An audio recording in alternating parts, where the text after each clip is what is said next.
President Trump visited China. But if you want to understand what really happened in Beijing, don't start with the red carpet. Start with the phrase Xi Jinping brought into the room, the Thucydides Trap. It was a warning, because China did not chase this summit. America came to China, and Trump did not come alone. To Washington, that looked like American business power. To Beijing, it looked like a map of American dependence. That is the part most people will miss. So the real question is not whether Trump got a deal for America. The question is, what did America need badly enough to ask for one? And what did China sell America without giving up the leverage? Let's start with the guest list, because the guest list is the argument. Premier Li Qiang held a formal meeting with the American business delegation. China's official readout named 18 firms and exchange heads.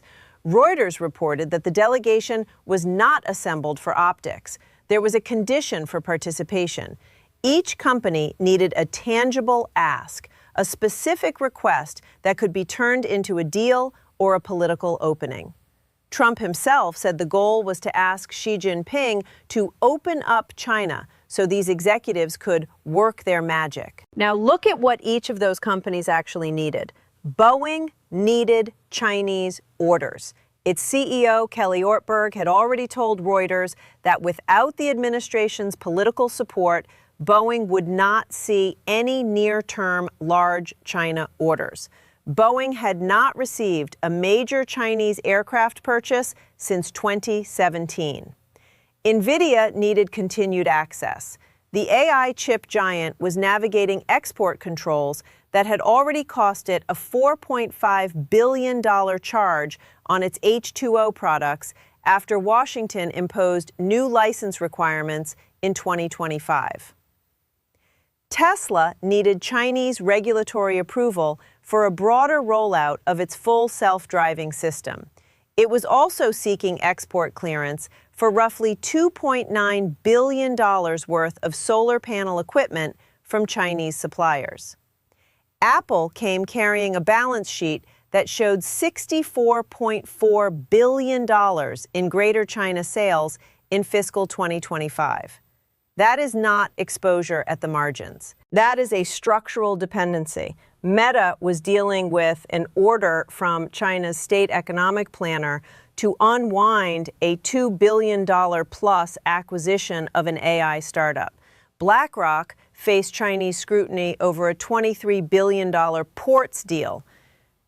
Visa and MasterCard wanted deeper access to China's domestic payments infrastructure.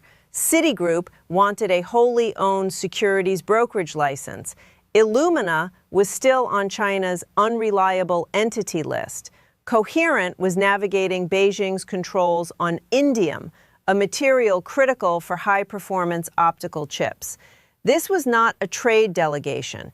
It was a dependency index, and Beijing did not just receive it politely. Beijing staged the meeting, chose the room, released the names, controlled the narrative. The more names you add to that list, the less it looks like American corporate might, and the more it looks like a queue forming outside a regulator's office. Here is what I want you to carry through the rest of this video. America came to Beijing looking for stability in 5 specific places. Boeing, so that China would buy airplanes again. AI chips, so that competition would not turn into a permanent technological wall. Tesla, Apple, and the financial firms, so that American corporations would not lose access to the world's second largest consumer market. Taiwan, so that a military crisis would not blow up global markets. And the Strait of Hormuz, Iran, and oil, so that China could help keep the energy system from collapsing into chaos. Stability is not an abstraction. On May 14th, it was a commodity, and China was the one selling it. Let me show you how China sells stability in practice. The Boeing announcement is the cleanest example. After the summit, Trump said China had agreed to buy 200 Boeing jets. On paper, that sounds like a win. First major Chinese Boeing order in nearly a decade. a reopening, a signal. But here is what the market expected. Industry sources had told Reuters that Boeing and China had been in prolonged talks over a package that could include roughly 500 737 MAX jets plus wide-body aircraft. 500. That was the number investors had priced in. That was the benchmark from Trump's first Beijing trip in 2017, when Boeing signed for 300 planes worth about $37 billion at list prices. 200 was not that, and the market said so immediately. Boeing shares fell 4.1% after the announcement. At the time of the latest trade captured by the finance data, Boeing's market cap sat near $180.7 billion. Investors did not celebrate. They recalculated. Now, this is where it gets interesting, because China did not reject Boeing. It did not cancel the relationship. It did something far more sophisticated. It gave Trump enough to claim a victory, but not enough for America to feel in control. 200 jets so the White House could hold a press conference, not 500, so Wall Street understood who still held the valve. No details on aircraft models, delivery dates, or pricing, so the lever stays open for future negotiations. Boeing's CEO had already admitted on the record that without political support from the administration, there would be no large China orders. That sentence alone tells you everything. Boeing's commercial future in China is not driven by market demand or product quality. It is driven by the political temperature between two governments, and only one of those governments controls the thermostat. Now consider the long game.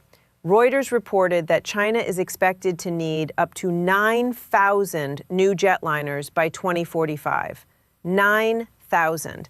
That is the largest long-run aircraft growth market on the planet. Boeing's 200 planes represent a fraction of that runway, which means Beijing did not just make a purchase. It issued a reminder. There is so much more where that came from if the relationship stays manageable. And this is not just about one stock ticker. Boeing employs more than 170,000 people. It works with nearly 10,000 supplier businesses across all 50 states. GE Aerospace, Boeing's main engine partner, is linked to the same order pipeline.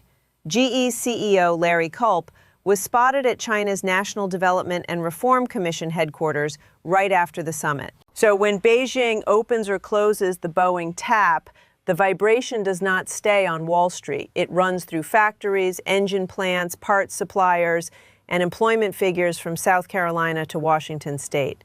China did not cancel Boeing.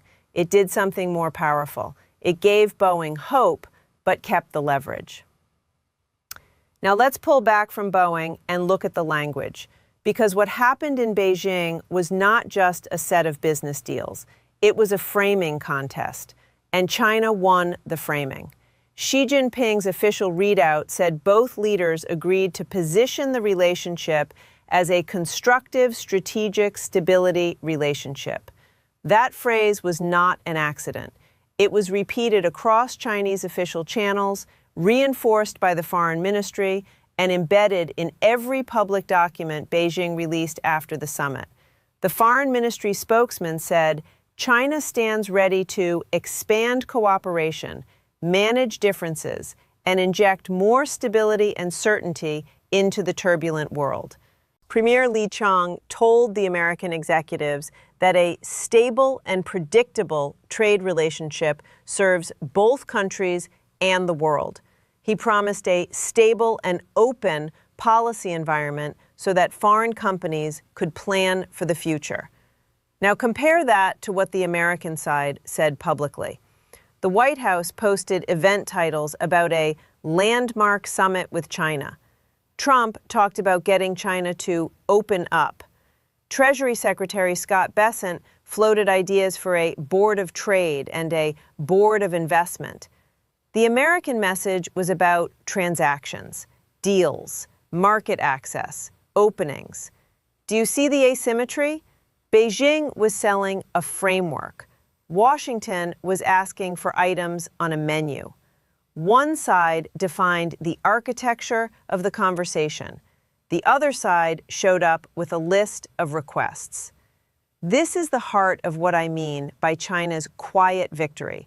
Stability means no tariff shocks, no sudden chip bans, no Taiwan surprises, no oil panic, no market chaos before the next election cycle. When a superpower flies to another capital and asks for those things, it is admitting, quietly, structurally, that chaos has become too expensive.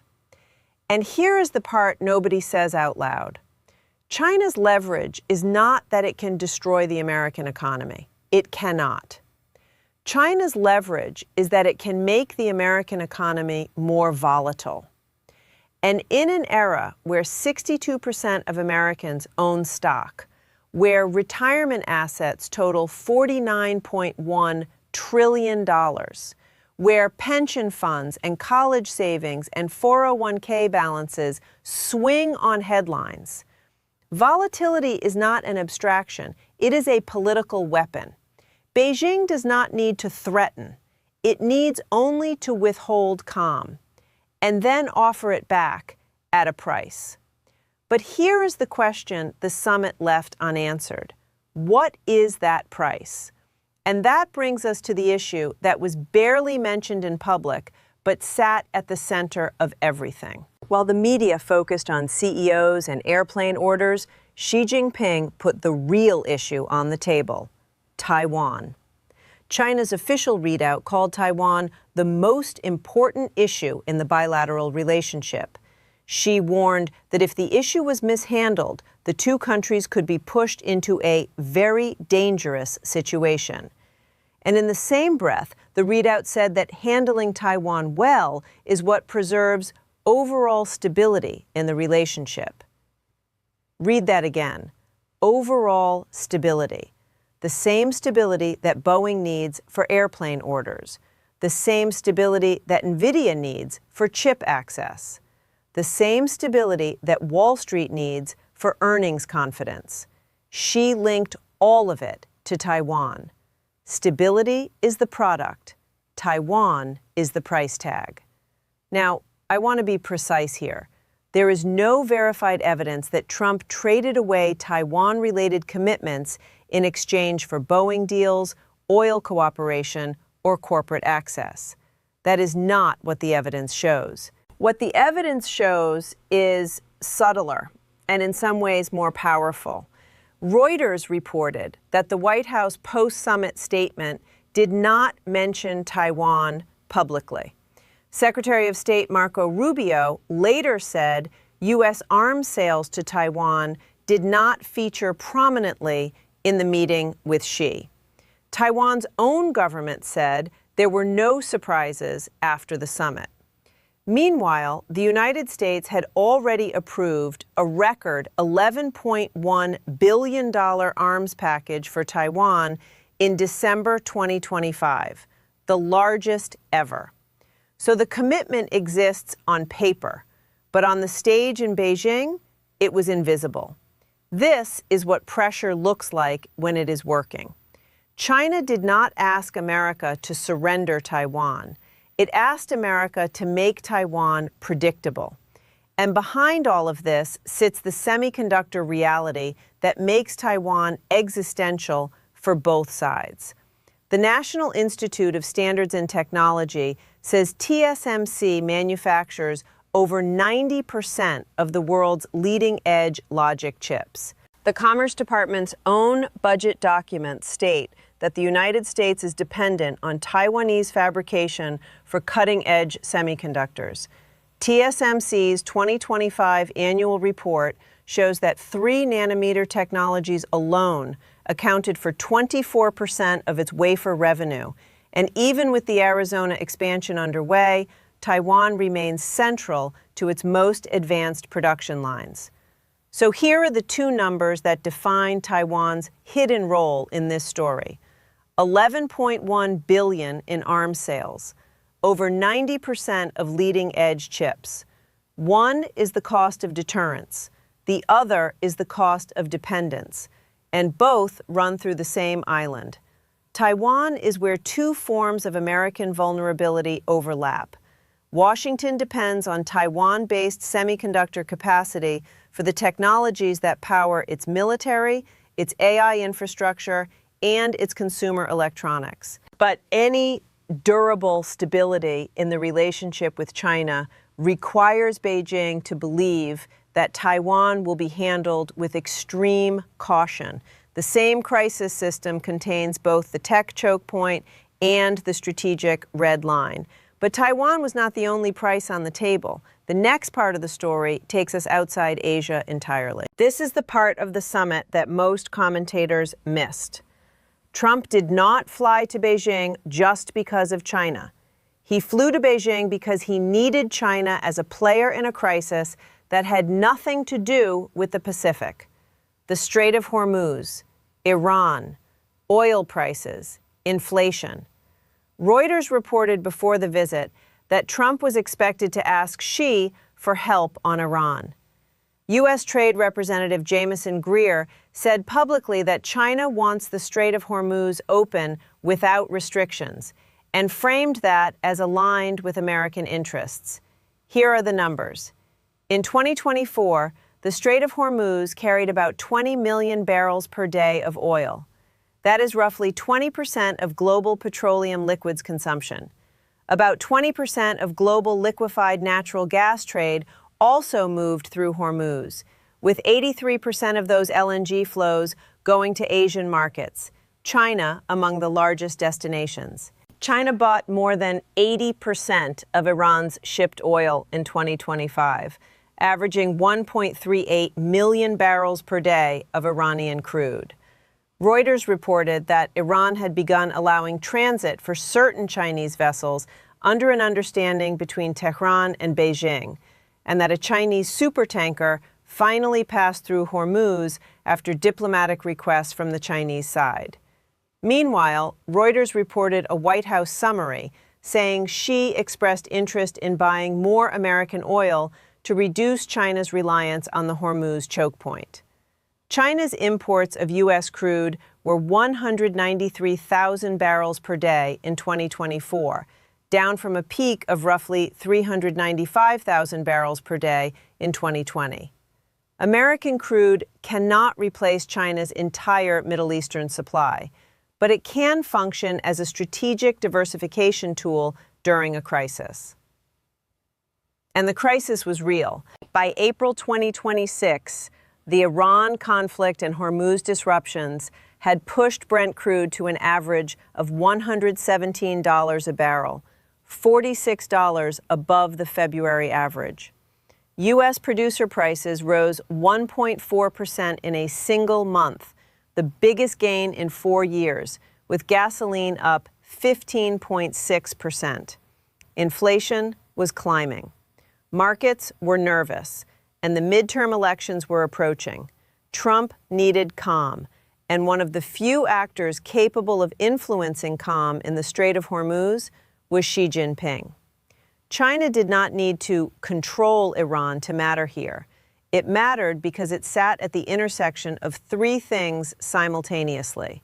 It was the dominant buyer of Iranian crude. It was one of the largest Asian economies exposed to Hormuz disruption. And it was a country Washington believed could help stabilize the situation enough to cool global oil prices. This is the hidden geometry of the summit. America did not just come to talk about China. America came to ask China to help stabilize crises that American policy had helped create. And that is a different kind of leverage entirely. I know this can feel distant. Summit language, diplomatic frameworks, barrel counts. But the cost of instability does not stay in Beijing. It travels through markets, through oil, through chips and planes and prices, and it lands in your life. Here is the chain. If China controls access to its market, American companies pay more to operate, or they lose revenue. When American companies lose revenue, Wall Street reacts. When Wall Street reacts, pension funds react. 62% of Americans own stock. The investment company Institute says retirement assets totaled $49.1 trillion at the end of 2025, 34% of all household financial assets. That includes 401k accounts, IRAs, public employee pensions, and college savings plans. When Boeing, Apple, Nvidia, Tesla, and the big banks swing on China headlines, that vibration does not stop at the trading floor. It reaches the retirement statement in your mailbox. If Taiwan becomes unstable, chips become more expensive. Over 90% of leading-edge logic chips come from one island. That supply chain feeds the phones in your pocket, the servers running AI, the systems in your car, the imaging machines in your hospital. If Hormuz becomes unstable, oil becomes more expensive. You saw that in April. Producer prices surged. Gasoline costs jumped 15.6% in a single month. Brent hit $117. If tariffs become unpredictable, companies stop planning and start hedging. Yale Budget Lab estimated that the current tariff structure implies about a 0.5% post-substitution increase in the overall price level and a roughly $760 loss per household. If certain tariff provisions are extended rather than allowed to expire, those numbers rise to 0.9% and $1,200.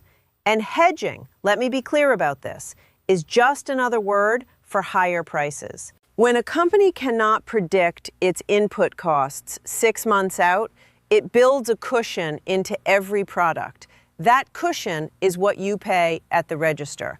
Boeing employs more than 170,000 people and works with nearly 10,000 suppliers across every state.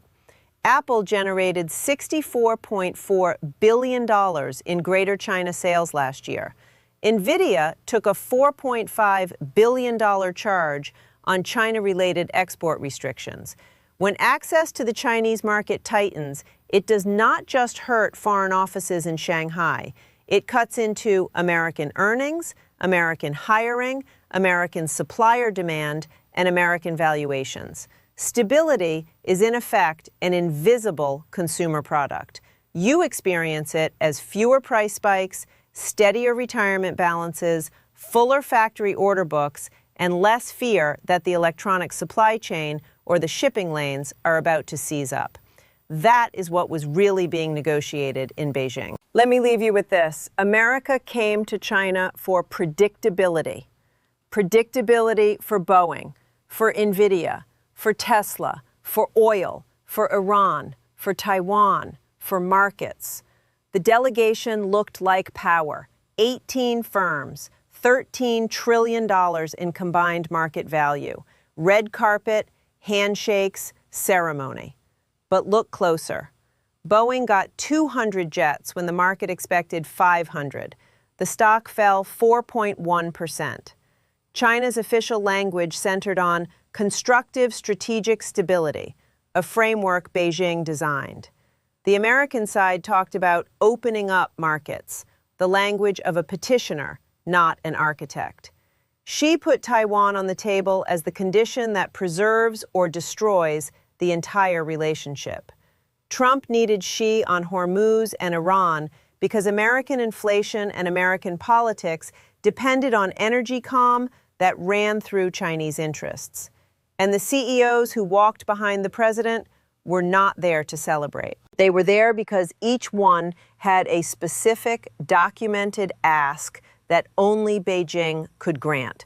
None of this means America is weak. It is not. The United States remains the world's largest economy, its most capable military power, its deepest capital market. Those facts have not changed. But something else has changed, and it changed quietly, without a single shot being fired. China is no longer just a country with which the United States competes.